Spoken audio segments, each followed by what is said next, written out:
L'ouïe et la vue sont les deux sens les plus développés chez l'espèce humaine, par lesquels il appréhende son environnement naturel et social. Aussi, une perversion morale plus efficace de l'être humain passerait par le canal de l'audition et de la vision. À ce titre, les sociétés africaines connaissent une déchéance morale du fait de la consommation de l'industrie audiovisuelle des puissances impérialistes d'essence romaine, dont les mœurs n'étaient pas des plus honorables. C'est ainsi que les médias d'information de ces sphères géographiques prônent, par exemple, un modèle d'organisation sociale conflictogène, fondé sur des oppositions idéologiques systématiques. En Afrique, il y a des courants de pensée politique dont la vision, c'est d'opposer systématiquement à l'administration en place, qui elle-même adopte une position aussi d'opposition tranchée par rapport à ces autres courants politiques.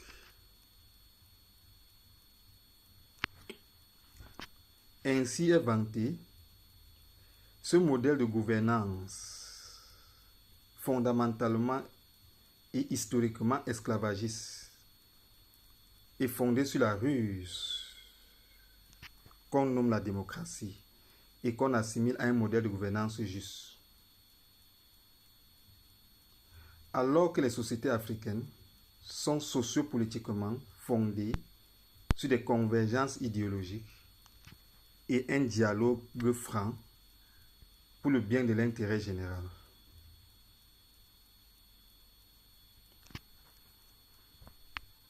La conséquence de cette influence des valeurs sociopolitiques occidentales au sein des sociétés africaines sont des crises sociopolitiques répétées.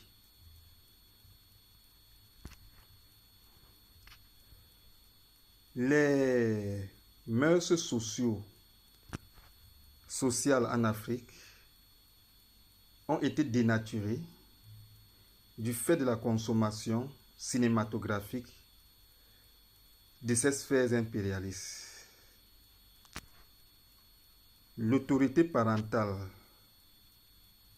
n'est pas promue dans les productions cinématographiques issues de ces sphères géographiques. Et aucun code social n'encadre les relations sentimentales qui deviennent spontanées et sans responsabilité, se nouant aussi facilement qu'elles se dénouent.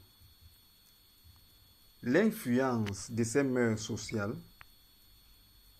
au sein des sociétés africaines en est la destruction de la cellule familiale et la généralisation des familles monoparentales, avec pour conséquence un manque d'assistance éducative de la jeunesse qui sombre dans la dérive faute d'encadrement parental. Le sport, quant à lui, est le moyen par lequel ces sphères impérialistes fascinent l'opinion publique internationale et cristallisent son attention sur la seule sphère culturelle occidentale, avec un intérêt politique important, en ce sens que il s'ensuit une emprise de la part de ces sphères culturelles impérialistes dans le subconscient social des masses populaires et donc des politiques par conséquence. Rétablir les sociétés africaines sur la base de leurs valeurs authentiquement nobles passerait aussi par une réappropriation de ces canaux de communication audiovisuels. Ainsi, il faudrait que les États africains se réapproprient l'outil audiovisuel et l'orientent dans le sens de la construction nationale. Le préalable d'une telle entreprise serait la structuration de l'industrie audiovisuelle que je segmenterai en 3 grandes branches. La première serait les médias d'information publique. La seconde branche serait l'industrie cinématographique et musicale.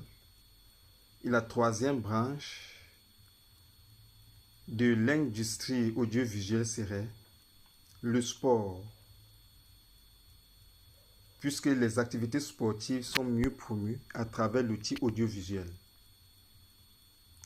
Pour ce qui est donc de la première branche de l'industrie audiovisuelle, comment est-ce que les États africains pourraient la reconfigurer à l'avantage des sociétés africaines? Eh bien, il faudrait préalablement rappeler la responsabilité sociale des médias d'information. Ils sont le relais ou la courroie de transmission idéale entre l'élite dirigeante et les masses populaires.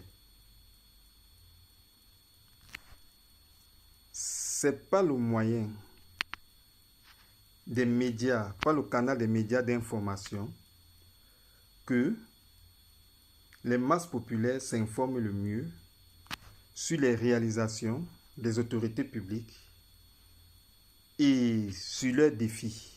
De même, les autorités publiques appréhendent mieux l'environnement social par le canal des médias d'information publique qui leur présentent la réalité sociale de leur peuple. Lorsque les médias d'information ne jouent pas ce rôle, il s'ensuit une crise sociale qui s'explique par une incompréhension entre l'élite dirigeante et les masses sociales.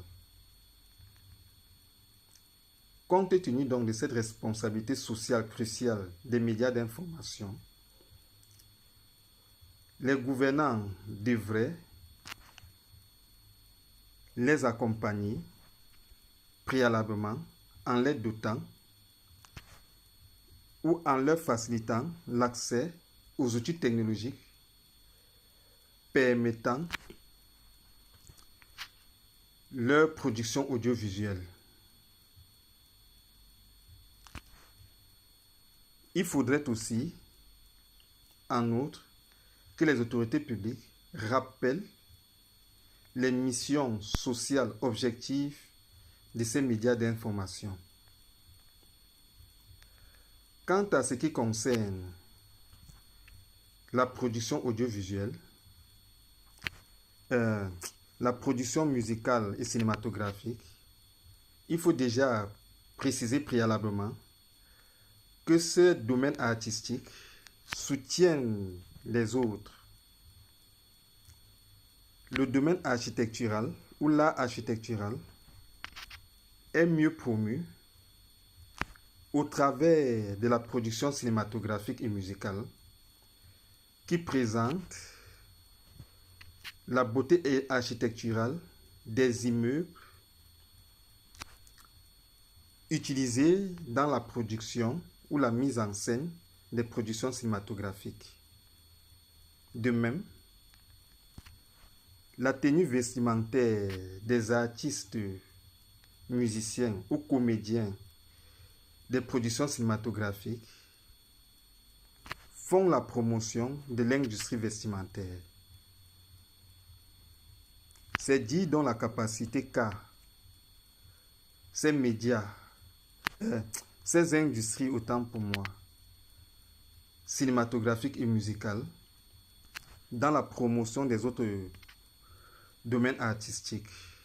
D'autre part, la production cinématographique et musicale influence énormément des comportements sociaux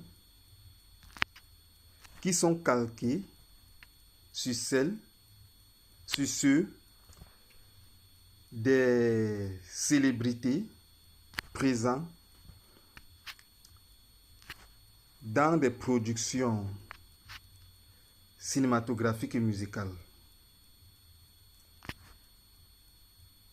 La société a tendance à copier son comportement en se référant à celui des artistes musiciens ou comédiens jouant dans des productions cinématographiques. Aussi, réorienter le comportement social passerait par un encadrement et un accompagnement de la production cinématographique. À ce titre, il reviendra aux autorités publiques de axer leur attention premièrement sur la formation professionnelle dans ce domaine. Les autorités publiques devraient prendre en charge la formation dans des domaines d'art tels que la cinématographie et la musique. Il faudrait donc à ce titre des centres académiques publics en charge de la formation professionnelle dans ce domaine artistique et équipés à dessein. Des anciennes célébrités reconnues dans ces domaines, que sont la cinématographie et la musique, qui croupissent souvent dans le continent africain, au sein du continent africain, dans une misère terrible, pourraient être embauchés dans ces centres académiques et perpétuer leur talent unique en les transmettant à la jeune génération désireuse de s'investir dans ces domaines artistiques. Si la formation académique dans la production cinématographique et musicale pourrait relever de la responsabilité des autorités publiques, la production cinématographique et musicale, en revanche, pourrait être du ressort du secteur privé, encadré et accompagné par les autorités publiques, qui devraient ainsi mettre à la disposition des entrepreneurs économiques s'investissant dans la production cinématographique et musicale des outils technologiques appartenant aux centres, aux institutions académiques en charge de la formation dans ces domaines d'art. Ainsi, des outils technologiques de production cinématographique et musicale appartenant aux centres académiques publics devraient être mis à la disposition des entrepreneurs économiques désireux de s'investir dans la production musicale et cinématographique. Par la même occasion, les autorités publiques pourraient encadrer la production cinématographique et musicale et les orienter dans le sens de la promotion des mœurs nobles d'un point de vue moral. La distribution de la production musicale et cinématographique pourrait aussi relever du secteur privé, accompagné et encadré par le domaine public. Ainsi, des cadres juridiques pourraient être mis sur pied, protégeant la propriété intellectuelle des productions cinématographiques et musicales, les protégeant ainsi des formes de contrefaçon à l'échelle nationale.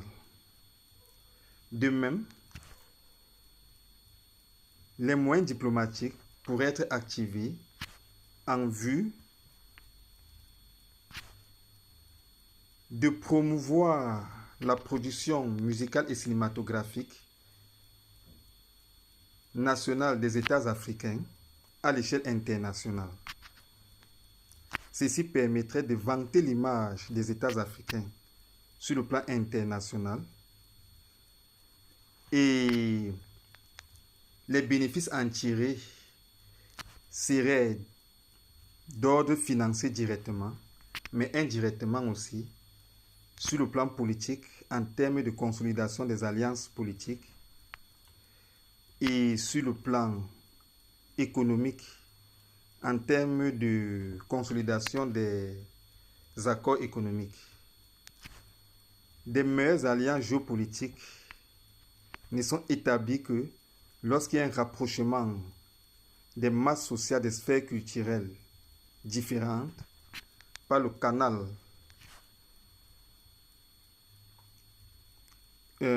au travers du moyen culturel véhiculé par le canal de la production cinématographique et musicale par excellence. De même, aussi, par le moyen de la coopération internationale sur le plan culturel dans le domaine cinématographique et musical, le marché africain pourrait être enrichi aussi d'autres productions cinématographiques et musicales venues d'ailleurs, d'autres régions du monde, partageant avec l'Afrique les mêmes socles moraux nobles. L'esprit humain étant fasciné par la diversité. Voilà comment pourrait être structuré par exemple l'industrie ou la production cinématographique et musicale. Le sport ne devrait pas être en reste et devrait être considéré aussi dans la promotion des industries audiovisuelles, puisque le sport est mieux promu par l'outil audiovisuel. À ce titre, il faudrait préciser quelques caractéristiques et particularités des activités sportives. Les compétitions sportives ont cette particularité qu'elles ont la capacité de susciter un sentiment de fierté d'appartenance à une communauté locale ou nationale. Au gré des compétitions sportives, les peuples réalisent leurs spécificités en se comparant ou en se confrontant amicalement aux autres sphères culturelles. Ceci suscite en eux un sentiment de fierté nationale. Pour le cas par exemple d'un pays comme le Cameroun auquel j'appartiens, le sentiment de fierté nationale est plus affirmé lors des rencontres de matchs de football opposant l'équipe nationale des Lions indomptables du Cameroun aux autres sélections internationales, plus qu'à tout autre, autant pour moi, occasion, par exemple, d'événements nationaux, tels que la fête nationale, par exemple. La fête nationale du 20 mai ne suscite pas, au Cameroun, ne suscite pas autant de sentiments de fierté nationale que le fait des rencontres de football opposant la sélection nationale camerounaise dans cette discipline aux autres sélections nationales d'autres sphères culturelles à l'échelle continentale et même mondiale. Justement, les puissances impérialistes ont réalisé les mécanismes par lesquels le sport fascine les masses populaires et ont compris que c'est au gré des rencontres des peuples des sphères culturelles diverses à travers des compétitions sportives que le sport suscite un tel attrait. Et sur cette base, ces sphères culturelles impérialistes occidentales ont pris soin, s'appuyant sur leurs projections impérialistes sur l'Afrique et l'Amérique latine, régions du monde qui auraient pu leur faire la concurrence dans le domaine sportif, et donc prenant soin de leur influence sur cette sphère géographique, les puissances impérialistes occidentales ont pris soin de tuer dans l'œuf les entreprises allant dans le sens de la promotion du sport sur ces continents. Le faisant, ils en ont profité, ces sphères culturelles impérialistes, pour récupérer les talents de ces continents et en enrichir le sport occidental de cette diversité culturelle. Il s'en est suivi une diversité culturelle du seul centre unipolaire sportif occidental. On constate par exemple que l'UEFA Champions League regroupe tous les talents sportifs du monde, principalement d'Afrique et d'Amérique latine. Et sur cette base, captive l'attention de l'opinion publique mondiale. Il s'ensuit ainsi une capacité sur cette base à influencer les masses populaires.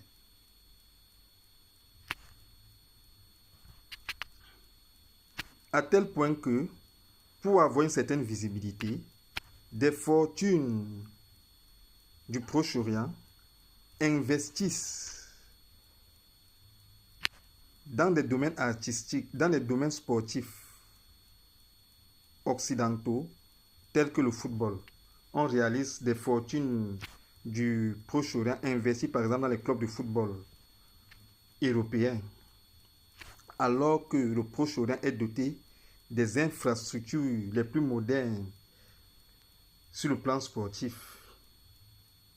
mais pas assez promu, faute de compétitions sportives suscitant une diversité culturelle. Sur cette base donc, sur la base de ce constat, sur la base du constat de ce mécanisme par lequel le sport suscite ou fascine les masses populaires, par le biais justement de la rencontre et de la confrontation amicale des masses populaires d'horizons culturels divers au gré de compétitions sportives, les nations africaines devraient actionner l'outil diplomatique en vue de promouvoir des compétitions sportives internationales les plus universalisées possibles si possible à l'échelle mondiale, se disputant tout au long de l'année, permettant aux États du monde et à leur ville d'avoir une visibilité tout au long de l'année par le moyen du sport et par ce canal d'en susciter un sentiment de fierté nationale.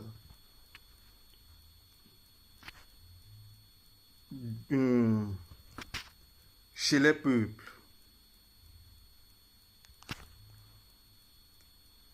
Il faudrait donc à ce titre, concernant par exemple le football, une compétition internationale de football de club permettant une visibilité des nations du monde par le moyen de ce sport et non tout au long de l'année par le moyen de ce sport et non une concentration de l'opinion publique internationale et une fascination des masses populaires mondiales à travers ce sport par les puissances impérialistes. En fin de compte, voilà l'entreprise diplomatique que les États africains pourraient entreprendre en vue de promouvoir l'activité sportive sur leur continent et de s'en servir pour susciter un sentiment de fierté nationale. Les compétitions sportives internationales ainsi promues suscitant un sentiment de fierté nationale porteraient des compétitions sportives locales et nationales et permettraient d'exploiter les infrastructures sportives et de leur vitaliser. En fin de compte, l'industrie médiatique, dont les différents segments sont les médias d'information, la production cinématographique et musicale et l'activité sportive, devrait susciter une attention sérieuse de la part des États africains, en ce sens qu'ils ont la capacité de conditionner le comportement des masses populaires. Il faudrait donc se servir de l'outil audiovisuel pour orienter les comportements sociaux dans le sens de la construction des États africains.